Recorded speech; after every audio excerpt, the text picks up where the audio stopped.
എല്ലാവർക്കും നമ്മുടെ പുതിയ വീഡിയോയിലേക്ക് സ്വാഗതം. ഇന്നത്തെ നമ്മുടെ റെസിപ്പി നല്ല അടിപൊളി ടേസ്റ്റി ആയിട്ട് നമുക്ക് ചെയ്തിട്ടെടുക്കാൻ പറ്റിയ ഒരു ബ്രേക്ക്ഫാസ്റ്റ് കോംബോ ആണ് കേട്ടോ. നമ്മുടെ അടുക്കളയിലുള്ള സാധാ ചേരുവകൾ വെച്ചിട്ട് നല്ല അടിപൊളി ടേസ്റ്റിൽ തയ്യാറാക്കിയിട്ടെടുക്കാൻ പറ്റിയൊരു കോംബോ ആണ്. അപ്പം നമുക്ക് ഇതെങ്ങനെയാണ് തയ്യാറാക്കുന്നതെന്ന് ഒന്ന് കണ്ടു നോക്കാം. കൂടാതെ ഈ ഒരു വീഡിയോ കണ്ടുകൊണ്ടിരിക്കുന്ന സമയത്ത് നിങ്ങൾക്ക് ഇഷ്ടപ്പെടുവാണെങ്കിൽ മറക്കാതെ തന്നെ ആ ഒരു ലൈക്ക് ബട്ടണും കൂടി ഒന്ന് ക്ലിക്ക് ചെയ്യണേ. ചാനലൊന്ന് സബ്സ്ക്രൈബ് ചെയ്ത് സപ്പോർട്ടും കൂടി ചെയ്യുക.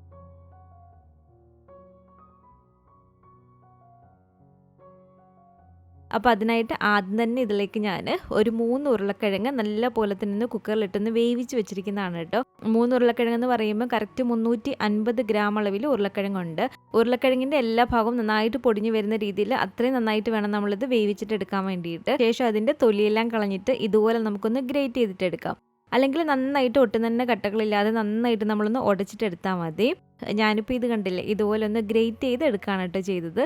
ഇതിനെ നമുക്ക് മറ്റൊരു പാത്രത്തിലേക്ക് ഇതുപോലെ ഒന്ന് മാറ്റി കൊടുക്കാം. ഇനി ഇതിലേക്ക് ഒരു 2 പച്ചമുളക് ചേർത്ത് കൊടുക്കാം. അതുപോലെ തന്നെ ഇത് 1 ടീസ്പൂൺ അളവിൽ ചില്ലി ഫ്ലേക്സ് ആണ്, വറ്റൽമുളക് ഇതുപോലെ ചെറുതായിട്ട് പൊടിച്ചത്, അതും കൂടെ ഇട്ട് കൊടുത്തിട്ടുണ്ട്. പിന്നെ നമുക്കിതിലേക്ക് വേണ്ടത് ഇതുപോലെ കുറച്ച് മല്ലിയിലയാണ് കേട്ടോ. 1 ടേബിൾ സ്പൂൺ അളവിൽ മല്ലിയില ചെറുതായിട്ട് കട്ട് ചെയ്തതും കൂടി ഇട്ട് കൊടുത്തിട്ടുണ്ട്. 1 ടീസ്പൂൺ അളവിൽ ചെറിയ ജീരകമാണിത്. അതുപോലെ തന്നെ ഇനി ഇതിലേക്ക് 250 ml കപ്പിൽ ആദ്യം ഇതിലേക്ക് ഞാൻ 1 കപ്പ് അളവിൽ മൈദ ഇട്ട് കൊടുക്കുകയാണ്. അതിലേക്ക് ആവശ്യത്തിനുള്ള ഉപ്പും കൂടി ഇട്ട് കൊടുത്തിട്ട് നന്നായിട്ട് നമുക്കിതൊന്ന് കുഴച്ചിട്ടെടുക്കാം. കുഴച്ചെടുക്കുന്ന സമയത്ത് ഈ ഒരു മാവ് കുറച്ച് ലൂസായിട്ടായിരിക്കും വരുന്നത്. അപ്പോൾ വീണ്ടും 1 കപ്പ് മൈദയും കൂടി എടുത്തിട്ട് ഇതുപോലെ കുറച്ച് പൊടിയിട്ട് കൊടുത്തിട്ട് നമ്മളിത് കുഴച്ചിട്ടെടുക്കാം കേട്ടോ. അപ്പോൾ ആദ്യം തന്നെ 2 കപ്പ് അളവിൽ പൊടിയിട്ട് കൊടുക്കരുത്. കാരണം നമ്മളൊക്കെ എടുക്കുന്ന ഉരുളക്കിഴങ്ങിൻ്റെ ഒരു വലിപ്പമൊക്കെ അനുസരിച്ച് ചിലപ്പോൾ ഒരു പൊടി കുറച്ച് കൂടിയോ കുറഞ്ഞെന്നൊക്കെ വന്നെന്നിരിക്കും. അപ്പോൾ വീണ്ടും ഇതുപോലെ 1 കപ്പ് എടുത്തിട്ട് കുറച്ചായിട്ട് ഇട്ട് കൊടുത്തിട്ട് നമ്മളിത് നല്ല പോലെ തന്നെ കുഴച്ചിട്ടെടുക്കാം കേട്ടോ. അപ്പോൾ ഞാനിപ്പോൾ ഇവിടെ നന്നായിട്ട് നല്ല സോഫ്റ്റ് ആക്കി ഒരു മാവൊന്ന് കുഴച്ചെടുത്തിട്ടുണ്ട്. നമുക്ക് ഉരുട്ടിയെടുക്കാൻ പറ്റുന്ന ഒരു പാകത്തിന് നന്നായിട്ടൊന്ന് കുഴച്ചിട്ടെടുക്കാം നല്ല സോഫ്റ്റ് ആയിട്ട്. ഞാൻ രണ്ടാമത് 1 കപ്പ് പൊടി എടുത്തിട്ടില്ല, ആ ഒരു 1 കപ്പ് പൊടി മുഴുവനായിട്ടും ഇതിലേക്ക് ചേർത്ത് കൊടുത്തിട്ടുണ്ട് കേട്ടോ. അപ്പോൾ എനിക്കിപ്പോൾ ഇതിലേക്ക് കറക്റ്റ് 2 കപ്പ് പൊടിയാണ് ആവശ്യമായിട്ട് വന്നിട്ടുള്ളത്. ഇതിന് നമുക്കിതുപോലെ ഒന്ന് അടച്ചു വെച്ച് കൊടുത്തിട്ട് ഒരു 10 മിനിറ്റ് ഒന്ന് റെസ്റ്റ് ചെയ്യാൻ വേണ്ടിയിട്ട് വെക്കാം. 10 മിനിറ്റിന് ശേഷം ഇതുപോലെ ഒരു മാവ് എടുത്തിട്ട് ഒരു 9 എണ്ണമായിട്ട് നമുക്കൊന്ന് കട്ട് ചെയ്തിട്ടെടുക്കാം. ഇതുപോലെ കട്ട് ചെയ്തെടുത്തതിന് ശേഷം നമ്മുടെ കയ്യിൽ കുറച്ച് ഓയിലാക്കിയിട്ട് ഈ ഒരു മാവ് നന്നായിട്ട് ഒന്ന് ഉരുട്ടിയിട്ടെടുക്കുക. ഇതുപോലെ ഒരു 9 ബോൾസും നമുക്കൊന്ന് റെഡിയാക്കിയിട്ട് എടുക്കാം. അപ്പോൾ ഇതുപോലെ 9 എണ്ണം ഞാനിവിടെ നിന്ന് ഉരുട്ടിയെടുത്തിട്ടുണ്ട്.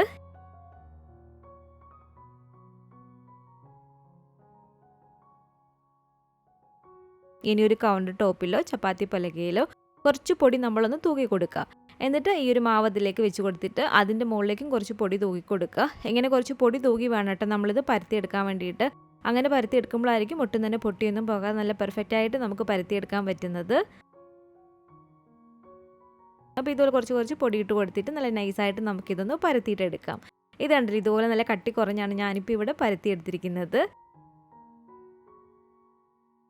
ഇതുപോലെ നമുക്ക് എല്ലാം തന്നെ ഒന്ന് പരത്തിയിട്ടെടുക്കാം. ഇനി ഇതുപോലൊരു പാനിലേക്ക് കുറച്ച് ഓയിൽ നമ്മളൊന്ന് സ്പ്രെഡ് ചെയ്ത് കൊടുക്കുക. ശേഷം നല്ല ചൂടായിട്ട് കിടക്കുന്ന ഒരു പാനിലേക്ക് ഇട്ട് കൊടുത്തിട്ട് അതിൻ്റെ മുകളിലേക്ക് നമ്മൾ കുറച്ച് ഓയിലൊന്ന് സ്പ്രെഡ് ചെയ്ത് കൊടുക്കുക കേട്ടോ. അങ്ങനെ വീണ്ടും തിരിച്ചിട്ട് കൊടുത്തിട്ട് ആ ഒരു സൈഡ് നമ്മൾ കുറച്ച് ഓയിലൊന്ന് സ്പ്രെഡ് ചെയ്ത് കൊടുക്കുക. എങ്ങനെ തിരിച്ചും മറിച്ചൊക്കെ ഇട്ട് കൊടുത്ത് നന്നായിട്ട് ഇതുപോലെ ഒന്ന് കുക്കായിട്ട് വരുന്ന സമയത്ത് നമുക്കിതങ്ങ് എടുക്കാവുന്നതാണ്.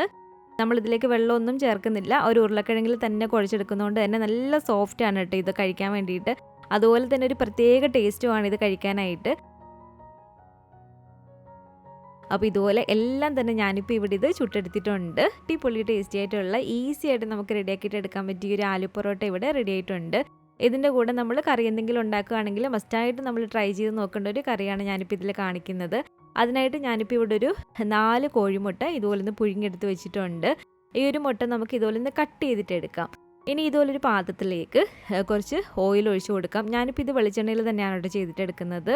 ഓയിലൊന്ന് ചൂടായിട്ട് വരുന്ന സമയത്ത് ഇത് 2 വലിയ സവാള ഇതുപോലെ തിരപ്പൊടിയായിട്ടൊന്ന് കട്ട് ചെയ്തെടുത്ത് വെച്ചിരിക്കുന്നതാണ്. അത് നമുക്കിതിലേക്ക് ഇട്ട് കൊടുക്കാം. ആവശ്യത്തിന് ഉപ്പും കൂടി ഇട്ട് കൊടുത്തിട്ടുണ്ട്. എന്നിട്ട് നന്നായിട്ട് ഇതൊന്ന് ഇളക്കിയിട്ടെടുക്കുക. ഇതിലേക്കൊരു പച്ചമുളകും കറിവേപ്പിലയും കൂടി ഇട്ട് കൊടുത്തിട്ട് നന്നായിട്ട് നമ്മളിതൊന്ന് വഴറ്റിയെടുക്കണം കേട്ടോ. നന്നായിട്ട് ഇതുപോലെ വഴണ്ടി വരുന്ന സമയത്ത് 1/2 ടീസ്പൂൺ അളവിൽ ഇഞ്ചി വെളുത്തുള്ളി പേസ്റ്റും കൂടി ചേർത്ത് കൊടുത്തൊന്ന് ഇളക്കിയിട്ടെടുക്കുകയാണ്. ഇനി ഇതിലേക്ക് 2 ടീസ്പൂൺ അളവിൽ കാശ്മീരി മുളക് പൊടി ചേർത്ത് കൊടുക്കാം. 1.5 ടീസ്പൂൺ അളവിൽ മല്ലിപ്പൊടിയും ഇതിലേക്കൊരു 1/2 ടീസ്പൂൺ അളവിൽ ചെറിയ ജീരകത്തിന്റെ പൊടിയും കൂടി ചേർത്ത് കൊടുക്കുകയാണ്. 1/4 ടീസ്പൂൺ അളവിൽ മഞ്ഞൾപ്പൊടി, 1 ടീസ്പൂൺ അളവിൽ ഗരം മസാലയും ചേർത്തിട്ട് നന്നായിട്ട് വീണ്ടും ഒന്ന് ഇളക്കിയിട്ട് എടുക്കുക. ഇതൊരു മീഡിയം വലിപ്പമുള്ള ഒരു 1.5 തക്കാളി നല്ല പോലെ തന്നെ ഞാനൊന്ന് നമ്മൾ ചോപ്പറിലിട്ടിട്ടൊന്ന് അടിച്ചെടുത്തിരിക്കുന്നതാണ് കേട്ടോ. മിക്സിയിലിട്ട് ജസ്റ്റ് ഒന്ന് കറക്കി എടുത്താലും മതി, ഒരുപാടങ്ങ് പേസ്റ്റ് ആക്കണ്ട. ചോപ്പറിലിട്ടിട്ട് ഇതുപോലെ ഒന്ന് അടിച്ചെടുത്തിരിക്കുന്നതാണ്. അത് നമുക്കിതിലേക്ക് ചേർത്ത് കൊടുക്കാം. എന്നിട്ട് ഈ ഒരു തക്കാളി ചേർത്തിട്ട് നമ്മൾ ആ ഒരു തക്കാളിയുടെ ഒരു പച്ചച്ചവ പൂർണ്ണമായി മാറി വരുന്നിടം വരെ ഒന്ന് ഇളക്കി കൊടുക്കണം കേട്ടോ. പെട്ടെന്ന് ഇളക്കി കൊടുത്തിട്ട് നമ്മൾ ഇതിലേക്ക് വെള്ളം ഒഴിച്ച് കൊടുക്കരുത്, കാരണം ഒരു തക്കാളിയുടെ ഒരു പച്ചച്ചവ നന്നായിട്ടുണ്ടാവും. അപ്പോൾ നന്നായിട്ട് ഇളക്കി കൊടുത്ത് തക്കാളിയുടെ ഒരു പച്ചച്ചവ പൂർണ്ണമായും കളഞ്ഞതിന് ശേഷം മാത്രം ഇതിലേക്ക് നമ്മൾ വെള്ളം ഒഴിച്ച് കൊടുക്കുക. അപ്പോൾ അത് പ്രത്യേകം ശ്രദ്ധിക്കുക. ഇപ്പോൾ ഒരു തക്കാളിയുടെ ഒരു പച്ചച്ചവയൊക്കെ പൂർണ്ണമായിട്ട് ഇവിടെ മാറിയിട്ടുണ്ട്. ഇതിലേക്ക് ഇനി ഒരു 1.5 കപ്പ് അളവിൽ വെള്ളം കൂടി ഒഴിച്ച് കൊടുക്കാം.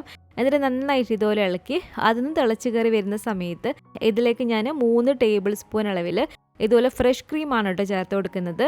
ഇതിന് പകരം നിങ്ങൾക്ക് നല്ല കട്ടി തേങ്ങാപ്പാൽ ഒരു 1/4 കപ്പ് മുതൽ ഒരു 1/2 കപ്പ് വരെ ചേർത്ത് കൊടുക്കാം. തേങ്ങാപ്പാൽ ചേർത്ത് കൊടുക്കുമ്പോൾ നല്ല കട്ടി തേങ്ങാപ്പാൽ വേണം ചേർത്ത് കൊടുക്കാൻ വേണ്ടിയിട്ട്. അതിന് പകരമായിട്ട് ഞാനിപ്പോൾ ഇവിടെ 3 ടേബിൾ സ്പൂൺ അളവിൽ ഫ്രഷ് ക്രീമാണ് ചേർത്തിരിക്കുന്നത്. ഫ്രഷ് ക്രീം ആകുമ്പോൾ കുറച്ചും കൂടി നല്ലൊരു ടേസ്റ്റ് ഉണ്ടാവും. ഫ്രഷ് ക്രീമും കൂടി ചേർത്ത് കൊടുത്തിട്ട് വീണ്ടും നന്നായിട്ട് ഇതുപോലെ ഒന്ന് ഇളക്കി അതൊന്ന് തിളച്ച് വരുന്ന സമയത്ത് നമുക്ക് ഈ ഒരു മുട്ടയെല്ലാം കൂടി ഇട്ട് കൊടുക്കാം.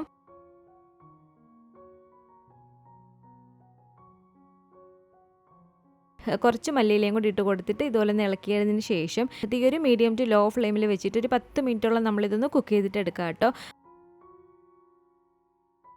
ആ ഒരു ചാർക്ക് അത്യാവശ്യം ഒന്ന് വറ്റി നല്ല തിക്കൊരു ഗ്രേവി ആയിട്ട് വരുന്ന സമയത്ത് നമുക്കിത് തീയങ്ങ് ഓഫ് ചെയ്ത് കൊടുക്കാവുന്നതാണ്. അപ്പോൾ 10 മിനിറ്റ് തുടർച്ചയായിട്ട് വെച്ച് കൊടുക്കരുത്, ഇടയ്ക്കിടയ്ക്ക് നമ്മളൊന്ന് ഇളക്കി കൊടുക്കണം. ലാസ്റ്റ് ഇതുപോലെ കുറച്ച് പച്ച വെളിച്ചെണ്ണയും കൂടി ഒഴിച്ച് കൊടുക്കാം കേട്ടോ. അപ്പോൾ ഇത് കണ്ടില്ല ഒരു 10 മിനിറ്റോളം കഴിഞ്ഞിട്ടുണ്ട്. ഇതുപോലെ നല്ല തിക്ക് ഗ്രേവി ആയിട്ട് വരുന്ന സമയത്ത് നമുക്ക് ഫ്ലെയിം അങ്ങ് ഓഫ് ചെയ്ത് കൊടുക്കാവുന്നതാണ്. നല്ല അടിപൊളി ടേസ്റ്റി ആയിട്ടുള്ളൊരു എഗ്ഗ് കറിയാണ് കേട്ടോ ഇത്. ഈ ഒരു ആലു പൊറോട്ടയുടെ കൂടെ നല്ല സൂപ്പർ ടേസ്റ്റാണ് ഇതും കഴിക്കാൻ വേണ്ടിയിട്ട്. അപ്പോൾ ഇത് രണ്ടും നിങ്ങൾ ട്രൈ ചെയ്ത് നോക്കാം കേട്ടോ. ഞാൻ ഉറപ്പ് പറയുന്നു നിങ്ങൾക്ക് തീർച്ചയായിട്ടും ഇഷ്ടപ്പെടുന്ന ഒരു കോംബോ തന്നെ ആയിരിക്കും.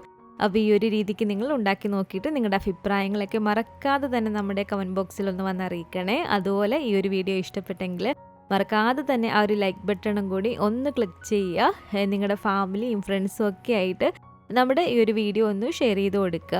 പുതിയതായിട്ട് ഈ ഒരു ചാനൽ ആരെങ്കിലും കാണുന്നുണ്ടെങ്കിലും ഇതുവരെയായിട്ടും ഈ ഒരു ചാനൽ സബ്സ്ക്രൈബ് ചെയ്തിട്ടില്ലെങ്കിലും താഴെ കാണുന്ന ഒരു സബ്സ്ക്രൈബ് ബട്ടണും കൂടി ഒന്ന് പ്രസ് ചെയ്ത് സപ്പോർട്ട് ചെയ്യണേ. കൂട്ടത്തിൽ കാണുന്ന ബെല്ലൈക്കണും കൂടെ ഒന്ന് ക്ലിക്ക് ചെയ്ത് അതിൽ ഓൾ എന്നൊരു ഓപ്ഷൻ തന്നെ കൊടുക്കുകയാണെങ്കിൽ ഞാൻ പുതിയ പുതിയ റെസിപ്പികളൊക്കെ ഇടുന്ന സമയത്ത് നിങ്ങൾക്ക് അതിൻ്റെ നോട്ടിഫിക്കേഷൻ കിട്ടുന്നതായിരിക്കും. ഇൻഷാ അല്ലാഹ് വീണ്ടും നമുക്കിതുപോലെ നല്ലൊരു റെസിപ്പി ആയിട്ട് കാണാം.